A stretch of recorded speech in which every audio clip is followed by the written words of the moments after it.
Seja muito bem-vindo a mais um episódio do CBCD Cast, o podcast do Colégio Brasileiro de Cirurgia Digestiva. Aqui o nosso propósito é valorizar a cirurgia digestiva brasileira, compartilhar conhecimento e aproximar cirurgiões de todo o país.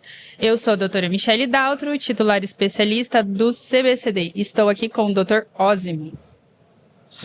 Mais uma vez, uma grande satisfação partilharmos aqui mais esse evento especial dentro da SBAD, né, esse ano em São Paulo. E atualmente, eu sou o diretor de comunicação do Colégio Brasileiro de Cirurgia Digestiva e sou membro titular também do Colégio Brasileiro de Cirurgia Digestiva. E hoje nós vamos abordar aqui com o professor Fernando um dos temas mais desafiantes dentro da cirurgia do aparelho digestivo, que é justamente a neoplasia do esôfago, né? Desde o seu diagnóstico até as estratégias mais modernas de tratamento. Isso, estamos hoje com o Dr. Fernando Antônio Siqueira, muito bem-vindo, cirurgião do aparelho digestivo, professor de cirurgia digestiva do Departamento de Cirurgia da Faculdade de Medicina da Universidade Federal do Ceará, chefe de serviço de cirurgia de esôfago, estômago e bariátrico do HUWC, EBSER, Universidade Federal do Ceará, supervisor da residência de cirurgia digestiva do HU. Dr. Fernando, seja muito bem-vindo.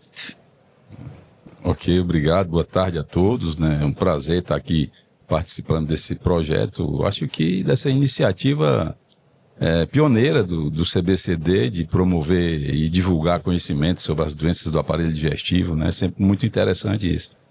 E muito bacana que está sendo feita dentro da SBAD, né? Que é o nosso evento científico mais importante, né? De modo que, para mim, é um prazer grande estar aqui.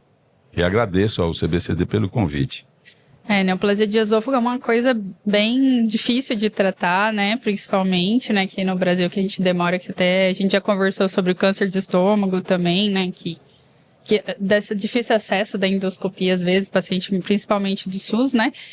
E me fala assim, como que tá o atual panorama da neoplasia de esôfago no Brasil, assim? Qual é o predomínio maior da histologia dele?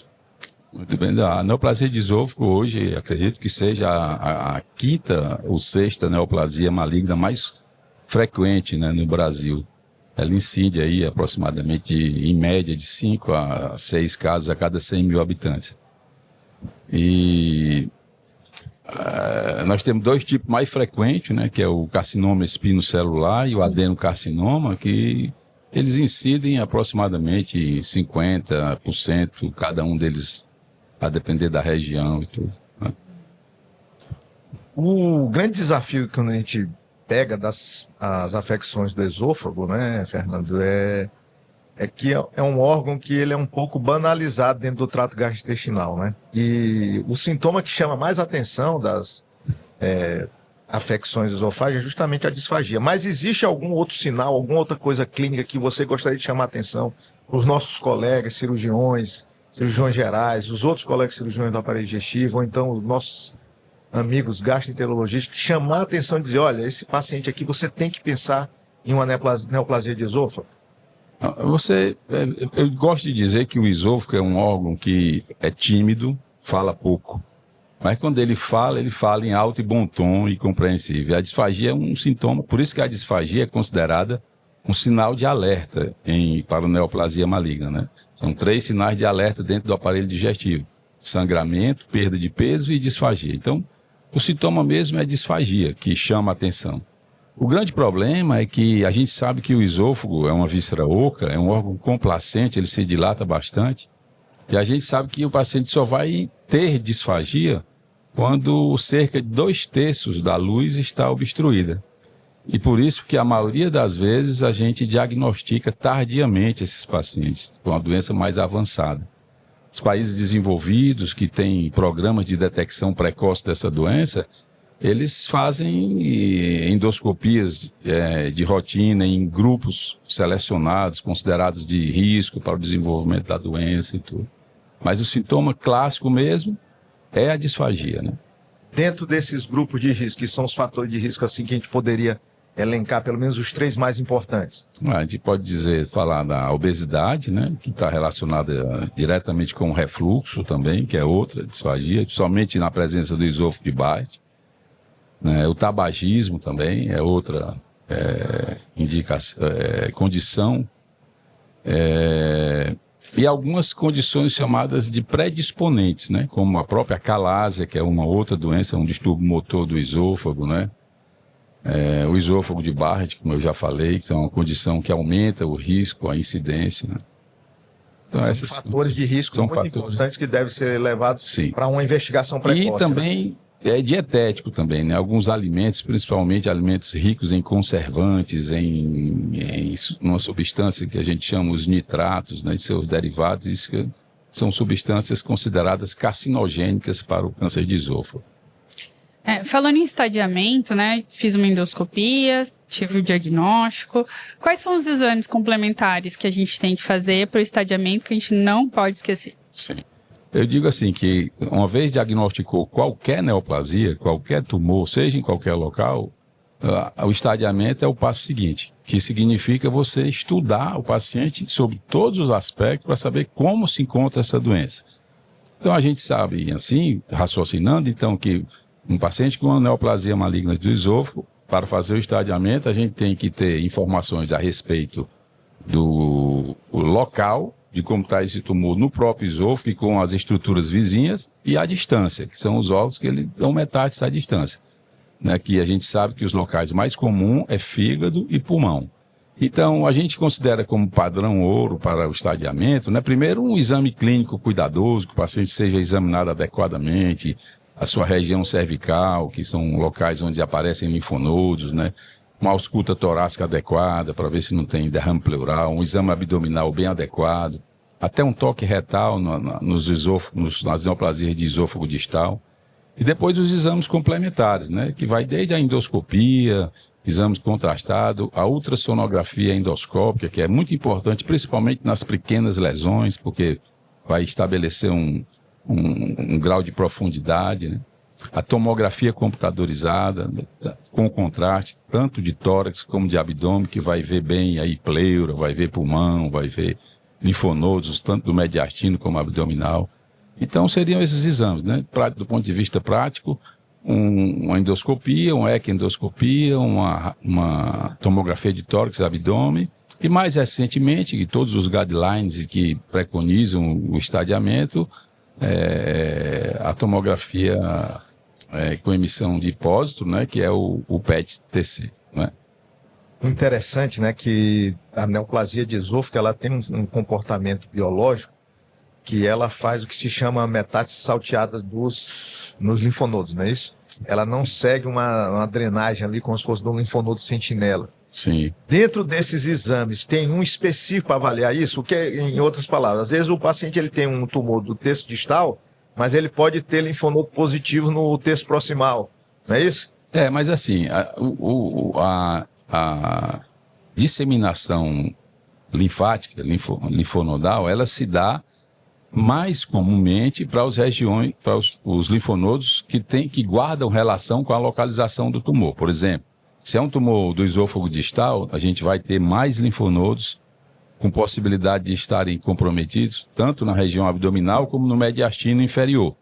Mas isso não inviabiliza que a gente possa ter linfonodos lá na região cervical. E o inverso também, né? Linfonodos na região cervical, neoplasias esofágicas altas podem dar comprometimento de linfonodos lá no abdômen. Certo? Então, essa relação ela é múltipla. E tem algum exame que a gente consegue descartar isso? Porque ou modifica, porque em termos de prognóstico modifica um pouco. Não, muda só em termos de prognóstico, mas não muda a terapêutica. Certo? Então, de abordagem cirúrgica. Em termos de abordagem cirúrgica, não. Certo. Uma outra coisa só que eu não falei em relação a fatores prognósticos é a relação de sinergismo entre tabagismo e alcoolismo, principalmente por carcinoma espinocelular. Em toda a minha experiência, eu tenho mais de 100 pacientes operados só por cirurgia minimamente invasiva, acredito que vamos falar sobre isso. Todos os carcinomas espinocelular que eu tive a oportunidade de tratar eram pacientes etilistas e tabagistas crônicos. Então, essa relação é muito forte. Sim. Valendo, né? Sim, a gente tem que, né, a prevalência, não, a prevenção, né, é o que a gente sempre tem que fazer, né? Eu tava lendo atualmente que essa geração seria mais da minha, né, que eu tenho 40, de 40 para baixo, o pessoal tem diminuído muito o consumo de álcool, né? Então isso é bom, né? Essa queda do consumo de álcool, né? É importante. Também, Nossa, no tabagismo, Brasil, diminuiu muito, que não é na Europa, por exemplo, que já existe um tabagismo muito alto. Sim, eu lembro quando eu fui para a França fazer o fellow, o pessoal fumando na porta do hospital. Né? O pessoal fumava e entrava para operar, né? Uma coisa normal, né? E falando assim de neoadjuvância, né? Quais os padrões que vocês costumam, né, realizar?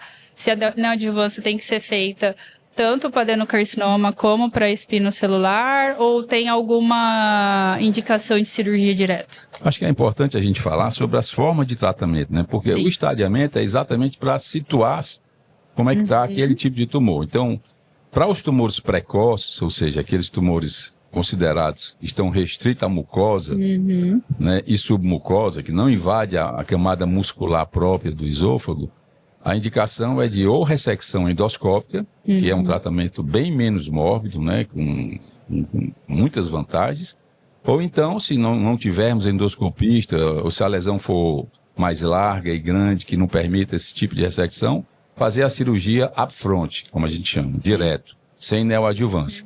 A partir de T2, que são os tumores que invadem a muscular própria, e desde que o paciente não tenha sinais de doença disseminada, não tenha metástase à distância, nem invada estruturas nobres, como a traqueia, como o broncofonte esquerdo, vasos pulmonares, arco da aorta, esse paciente é candidato a fazer o tratamento que a gente chama de trimodal, que é radioquimioterapia pré-operatória seguido de cirurgia.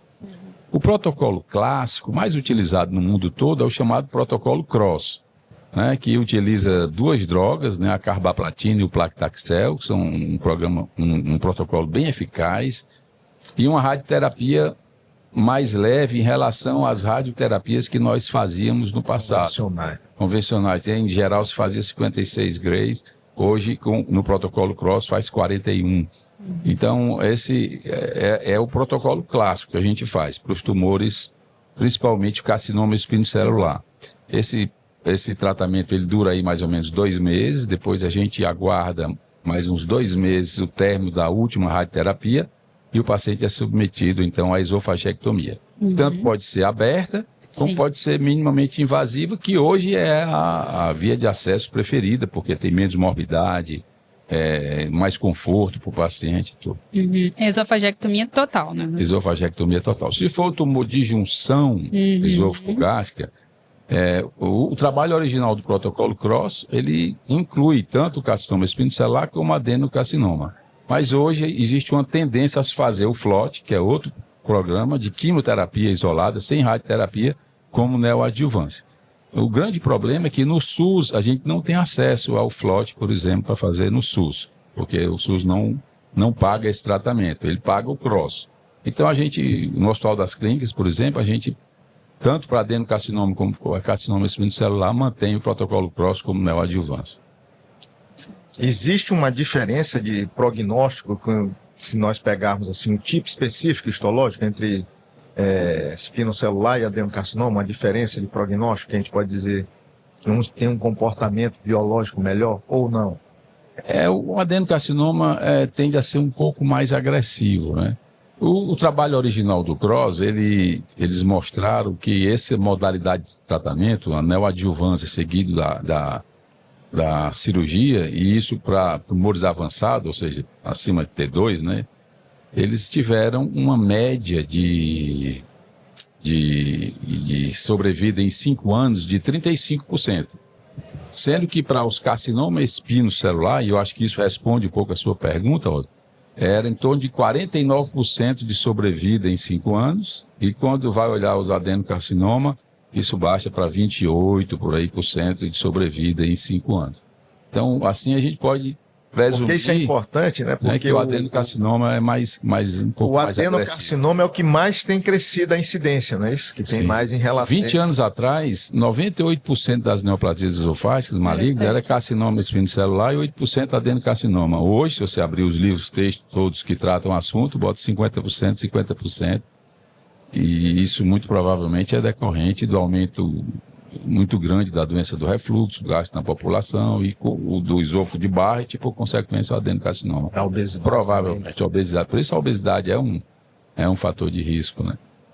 Eu falei isso da obesidade, o doutor sempre, né, que o senhor também faz cirurgia bariátrica, né, sim. Que eu lembro no Covid, doutor, que o pessoal fala assim, faleceu, né, não tinha nenhuma comorbidade, aí você ia ver, o paciente tinha 150 quilos. Sim. Né? A gente tem que entender que a obesidade é uma patologia que deve ser tratada, né, e deve ser acompanhada, né. E falando agora sobre cirurgia, assim, ainda tem campo para cirurgia aberta ou sempre a gente indica minimamente invasiva, onde o serviço tem, né, minimamente invasiva, ou tem alguma indicação para cirurgia aberta, mesmo que eu tenha minimamente invasiva? Sim, olha, a cirurgia minimamente invasiva, ela está diretamente relacionada à expertise da equipe, né, à capacitação. Eu acredito que no Brasil, não tenho esses dados, a maioria das esofagectomias ainda sejam feitas abertas, tal como a colestectomia, a maioria no Brasil ainda é a colestectomia aberta, por incrível que pareça. Sim. Mas uma vez tenhamos condições, equipe treinada e instrumental disponível, esse é o método mais recomendado. A cirurgia minimamente invasiva é altamente eficaz, permitiu a nós cirurgiões fazermos cirurgias oncologicamente corretas, o esvaziamento é muito bem feito no tórax, no abdômen, então permite que a gente sabe que a esofagectomia é uma cirurgia de grande porte, talvez uma das maiores cirurgias do aparelho digestivo, porque a gente aborda 3 regiões, aborda o pescoço, a região cervical, né, aborda o tórax e aborda o abdômen, né? E isso feito por cirurgia minimamente invasiva permite uma recuperação melhor do paciente, né, e de modo que é o método de escolha. E agora com a robótica, né, então isso vem ainda mais crescendo, que a robótica permite você fazer dissecções mais cuidadosas, por exemplo. Do ponto de vista de sobrevida, de qualidade oncológica, não há muita diferença. Mas há diferença, por exemplo, de lesar o nervo laríngeo recorrente na dissecção do mediastino, né? Então, a cirurgia minimamente invasiva é a cirurgia de escolha, mas a cirurgia aberta ainda tem muito espaço. Tem espaço, com certeza, né? Para os serviços que não dispõem dessa tecnologia.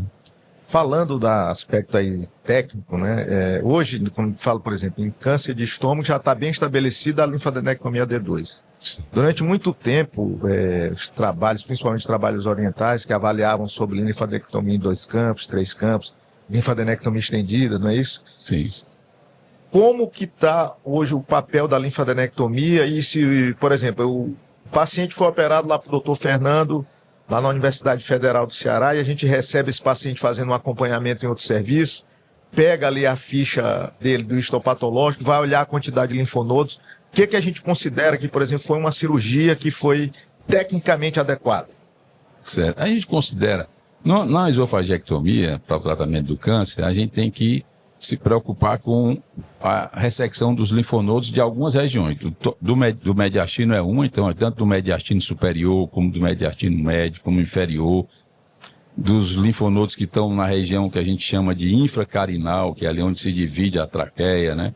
Os linfonodos que estão ali na janela aortopulmonar, onde passa o arco da aorta e a veia pulmonar.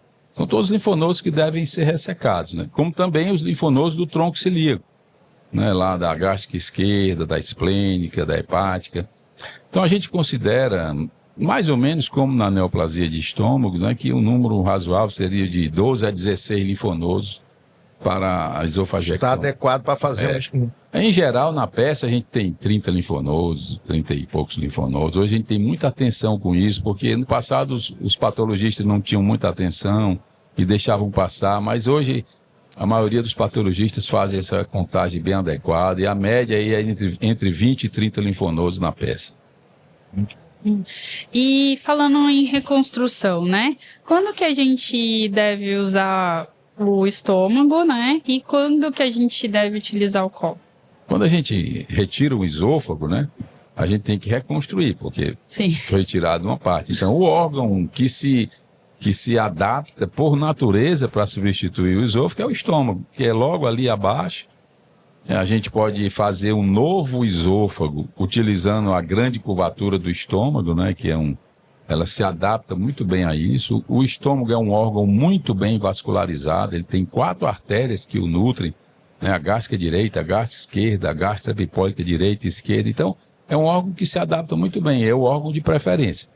Algumas vezes, principalmente nos tumores de junção, nos chamados Sievert 2 ou 3 ali, que invadem um pouco o estômago e que incluem na ressecção uma gastrectomia alargada, então a substituição exige que a gente utilize o cólon, e aí pode usar tanto o cólon direito como o cólon transverso e o cólon esquerdo.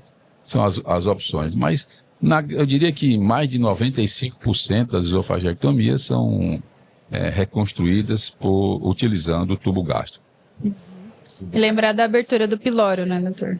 É uma parte controversa. Até nós discutimos recentemente com o nosso residente os distúrbios, porque como hoje a gente, com esse tratamento trimodal, no nosso ambulatório, no Hospital das Clínicas, nós temos mais de 100 esofagectomias, então hoje a gente tem muito paciente com 4 anos, 5 anos de operado. Segmento, né? 6 anos tem segmento. E a gente está hoje vivenciando muito, que é uma complicação muito frequente pós-esofagectomia, que são os distúrbios de esvaziamento gástrico, que quase todos eles ficam com distúrbio, não esvaziar adequadamente. Uma das causas é o piloro. E o piloro fica lá, ele é hipertônico, né? Então, existe uma controvérsia. Deve-se fazer uma piloromiotomia de rotina em todo mundo? Porque tem a contrapartida se a gente fizer isso, que é o paciente ter refluxo alcalino muito intenso. Então, a gente não faz de rotina e quando precisa, que os pacientes ficam com distúrbio de esvaziamento, a primeira opção terapêutica hoje é fazer o POMS. E dilatação é a primeira atitude, depois ter o PAMS, que os endoscopistas podem fazer, ou então a gente fazer por cirurgia mesmo, reoperação e fazer uma piloromiotomia cirúrgica por laparoscopia. A gente tem alguns casos, 2 ou 3 casos feitos no Hospital das Clínicas. Isso mostra, né, como as afecções do aparelho digestivo, elas têm uma jornada do paciente que passa por todas as especialidades nossas, tipo a SBAD mesmo, né? A endoscopia, o gastro clínico, o cirurgião do aparelho digestivo. E esse detalhe aí de fazer essa piloromiotomia por via endoscópica, né? Hoje, graças a Deus, o avanço do serviço de endoscopia estão permitindo fazer isso de maneira muito mais adequada, né? O ideal, até que você falou no assunto, que a gente tem feito um esforço lá no Hospital das Clínicas para inserir isso dentro de uma linha de cuidados. Porque a gente precisa mesmo de um gastroenterologista clínico, de endoscopista. Mais ainda, no pré-operatório, se a gente se cercar de alguns cuidados, isso melhora o prognóstico desse paciente, como, por exemplo, fisioterapia pré-operatória para melhorar a capacidade respiratória. Esses doentes quase todos morrem de complicação cirúrgica respiratória, porque quase todos eles são pneumopatas. Até como, por exemplo, outras coisas que podem estar incluídas dentro de uma linha de cuidado, tratar os dentes desses pacientes para que a boca fique totalmente saneada, sem infecção, né? Um suporte nutricional pré-operatório, melhorar um pouco, porque quase todos eles são emagrecidos, porque a disfagia leva a perda de peso importante. Então, esses pacientes devem ser encarados como dentro de uma linha de cuidados. E a oncologia clínica, naturalmente, né, que é fundamental para... E essa dupla, né, que é o tabagismo com etilismo, é uma dupla maligna e pode ter uma sobreposição com os tumores de cabeça e pescoço também, né? Sim, sim. Isso aí na avaliação pré-operatória tem que ser avaliado, né? Porque senão opera o esôfago e daqui a pouco aparece um problema ali na hipofaringe, na língua, não é isso? Laringe. Eu lembro no HC lá na FMG, às vezes tinha que entrar o pessoal da cabeça e pescoço, né? Tumores altos, Os tumores cervicais. altos, né? Felizmente, é uma minoria, né? Eu acho que 10% das neoplasias que acometem o esôfago localizam-se no terço superior do esôfago, na região cervical, que são os de pior prognóstico, até porque a ressecção às vezes inclui uma laringectomia e que torna a cirurgia uma cirurgia muito maior. Aí tem que ser bem avaliado, né? E falando de... E se fosse assim... Eu já acabei a residência já tem muito tempo, mas qual seria a sua dica para um jovem cirurgião da parte técnica da cirurgia, quando indicar a cirurgia, né? Sim, tem que ter estadiamento, tem que ter o diagnóstico, o acompanhamento, né? Mas assim, ele acabou de terminar a residência, né?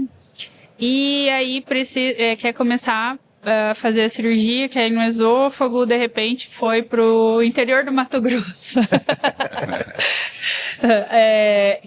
Qual cirurgia da parte de esôfago, de neoplasia, que seria mais fácil para começar? Eu sei que cirurgia de esôfago, para mim, é uma cirurgia muito complexa. Mas assim, começaria com esôfago distal, com esôfago médio. Acho que o cervical seria o mais... Se você quer fazer esôfago, né? A gente até brinca, né? O grupo de esôfago que temos aqui no SBAD, eu, o Richard, o Rubens, que a gente está à procura de jovens que queiram fazer isso, porque hoje ninguém quer mais fazer, porque é uma doença que dá muito trabalho e tudo. Então, eu acredito, se você quer fazer o esôfago, primeiro você tem que se juntar a um grupo que faz isso, que tem expertise, para você ir adquirindo expertise. São operações que não dá para se fazer num centro pequeno, é muito complicado, né? Mesmo as cirurgias benignas, né? Como a doença do refluxo, que acredito que vocês já tiveram aqui algum outro cirurgião que passou falando sobre isso, os distúrbios motores também. Eu acho que esses pacientes devem ser tratados em centros especializados, o mais adequado, sabe?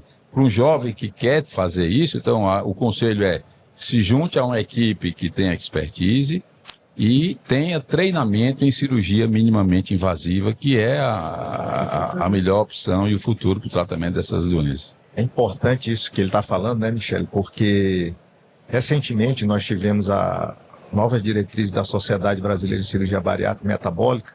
Eu acho que uma das coisas mais importantes que eles colocaram nessas diretrizes foram a necessidade da equipe multidisciplinar para o tratamento. E olha que a gente está falando de uma doença que é benigna, né, que é a obesidade, apesar de ser uma doença severa, mas que colocou também a necessidade de alguns critérios técnicos hospitalares para a realização da cirurgia bariátrica. Sim. Então, isso que você falou, que uma das complicações mais comuns da esofagectomia são os problemas respiratórios. Então, o cirurgião, aí, o jovem cirurgião que está com isso, é bom ele checar bem ali a estrutura hospitalar, sim, dentro da terapia intensiva, o colega, conversar, né? Ele tem que estar animado e motivado para poder investigar sobre isso, para poder garantir aquele cuidado pós-operatório ali, porque às vezes ele vai fazer uma cirurgia tecnicamente adequada, mas que às vezes no pós-operatório, um suporte que não...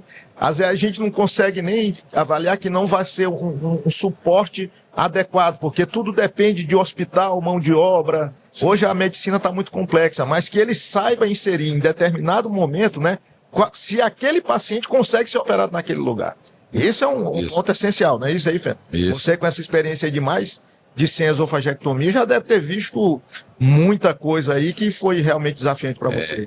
Principalmente na indicação dos pacientes que são candidatos à cirurgia, além do estadiamento, nós não falamos aqui, né, do ponto de vista clínico. O paciente tem que ter status clínico. Então, o paciente vai fazer uma esofagectomia, tem que ter uma boa reserva cardíaca, tem que ter reserva respiratória, tem que ter uma boa reserva hepática, não ter insuficiência renal importante. Então, o paciente tem que ser avaliado. Existe algum marcador, assim, por exemplo, uma fração de ejeção, ou então pela espirometria, que diz, olha, esse paciente não aguenta fazer a cirurgia? Não, a gente geralmente pede para um especialista fazer essa avaliação. Mas o paciente com insuficiência cardíaca, né, ele já fica um pouco meio à parte para aguentar esse tipo de tratamento. E essa seleção é importante, porque se você vai operar pacientes graves, a sua mortalidade vai aumentar, né? Essa é uma cirurgia que tem uma mortalidade aí na literatura entre 2% e 4%, 6%. Mortalidade hospitalar, né? Mortalidade hospitalar, nos primeiros 90 dias, né? E se você opera paciente mais consumido, com algum desses problemas, ela vai naturalmente subir aí para 10%, 15% de mortalidade. E pensando em cirurgia paliativa, tem algum espaço para o câncer de esôfago? E quais seriam as técnicas? Tem cirurgias paliativas, né, que são substituições com o estômago e tudo, mas hoje o avanço da endoscopia permite tratamentos mais seguros, como O tratamento mais adequado hoje é o uso de próteses, né? Próteses autoexpansivas que o endoscopista coloca e o paciente consegue se alimentar, né?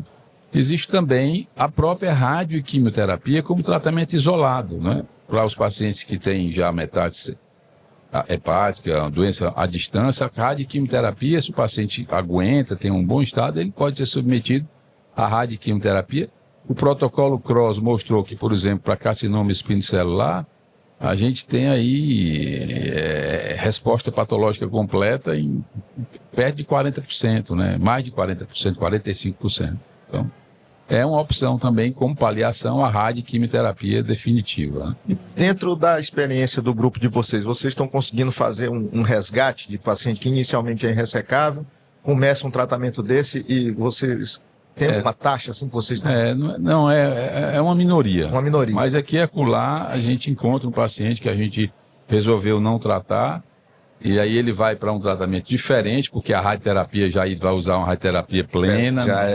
Não é mais essa dose, mas surpreende a gente, porque aí lá na frente ele teve uma resposta patológica completa e volta para a gente. Alguns a gente fez cirurgia de resgate e os pacientes se beneficiaram com isso. A medicina é isso aí, né? Como o amor, nem sempre nem nunca, né? Então tem paciente que às vezes surpreende, né? Ele não estudou, ele não é obrigado a ter estudado o livro de patologia, né? Ele seguiu o roteiro. É como dizem os franceses, né? Dans la médecine, como dans l'amour, ni jamais e ni toujours, né? Exatamente. Doutor, eu tive um paciente na época da residência, ela tinha tido um tumor de esôfago, e aí ela fez químio, rádio e resposta patológica completa, né? E depois de 20 anos, apareceu o tumor em outro lugar de esôfago. Eu acredito que é outra neoplasia, né? Exatamente, 20 anos, 20 né? anos, Aí eu lembro que a gente levou ela pra cirurgia, né, direto, que era um adenocarcinoma, como ela vinha acompanhando do outro tumor, então foi uma descoberta, não vou falar precoce, mas dava pra levar pra cirurgia direto. E aí, nesses casos, operar pós-radioterapia, né? 20 anos depois, eu acho que não tem muito problema. O problema da radioterapia é naquela fase que a gente chama de subaguda. Ali, depois de 60 dias, fica aquele processo inflamatório. Mas depois de 6 meses, você vai encontrar uma fibrose que é mais fácil de você fazer a dissecção. Acho que 20 anos depois não teria muito problema, não. Pois tivemos. Foi, né? E hoje, com os aceleradores, né, que tem os aparelhos hoje são um pouco diferentes, né, eles conseguem concentrar em determinado ponto que antigamente ficava mesmo tudo... É como se fizesse uma adesão, né? A gente tem hoje também os bisturis de energia, né, que facilitam bastante essa dissecção, nos permite fazer dissecções mais seguras. Na época a gente fez a cirurgia dela, ela tinha uma aderência na cortação da aorta ali. E na hora de dissecar, assim, acho que foi a primeira vez que eu vi um sangue quase no teto. Mas aí eu consegui segurar a aorta, que minha mão é pequena, né? O professor falou que foi minha mão pequena que salvou o paciente. Mas assim, eu acho que também porque a radioterapia na época, 20 anos atrás, provavelmente era uma... 20 não, 30, né? Porque já tem 12 anos isso. Então, a radioterapia era uma coisa mais extensa, né? Mais complicada, né? Hoje em dia, como o doutor falou, é mais direcionado e cada vez mais vem a inteligência artificial agora, né? Vou apresentar uma aula sobre diagnóstico. E eu acho que é uma coisa até para endoscopia, da parte de diagnóstico de esôfago, usa inteligência artificial nas lesões de esôfago, né, para descoberta precoce, né? A inteligência artificial tá entrando aí, tá vindo, né? Eu gosto de dizer que ela não vai substituir o médico, mas ela vai substituir o médico que não sabe usar a inteligência artificial pelo que sabe usar a inteligência artificial. Exatamente. Vamos para uma última pergunta? Última pergunta.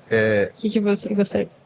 Em relação ao câncer de esôfago, o que mudou que você considera aí dentro da tua experiência nos últimos 10 anos que foi assim um fator de realmente de mudança de história? Eu acho que o que mudou substancialmente mesmo no tratamento do câncer de esôfago foi a chegada da neoadjuvância e a cirurgia minimamente invasiva. Esses dois eventos que se consolidaram e permite a gente operar e oferecer níveis de sobrevida de 40% a 50%, que era uma coisa inimaginável 15 anos atrás, 20 anos atrás. Maravilha. Doutor Fernando, muito obrigado pela presença e por compartilhar o conhecimento tão atualizado e valioso com a gente. Eu que agradeço o convite e me coloco aqui à disposição para outras vezes que vocês quiserem. Oh, com certeza. Tudo bem? Terminamos? Terminamos. E para você que nos ouve, continue acompanhando os próximos episódios. Vamos receber cirurgiões de referência de todo o Brasil para discutir temas atuais, técnicas, experiências e desafios da nossa prática cirúrgica. E você que é cirurgião e tem interesse em associar o nosso colégio, entre no site cbcd.org.br e nos siga no Instagram, CBCD Digestivo. Até o próximo episódio. Um abraço. Um abraço. Tchau.